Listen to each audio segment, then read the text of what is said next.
Hemen gaude etxean deno bezala nik uste. Berrogei aldiaren berri Londresen gundela izan genuen.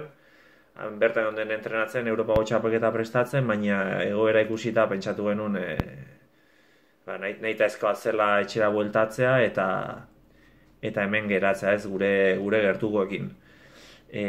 Garbi dago orain ez dakagula entrenatzeko aukera handirik, aldugun egiten dugu, baina egoera kalagintzen dut, eta nik uste dut hori errespetatu barra dago da. Elikadura aldetik ere, aldaketa txikiak ere egondu dira, ez?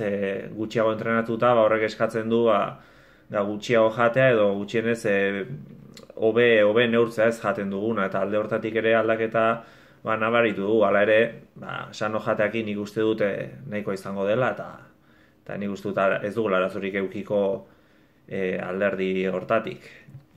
Gero, egia da, kirolari asko kexatu direla, entrenatu beharra dutela, eta nik uste dut egoera oso larria dela, eta neurriak deno bete behar ditugula, eta kasu horretan nik uste dute beste jendeakin bat egin behar dugula, eta etxetik ez ateatzeko esan badigute, ezin dela atera, ez? Gutxienez egoera nolabait baretu arte.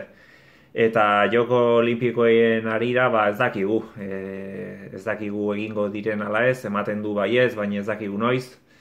Eta deno gaude,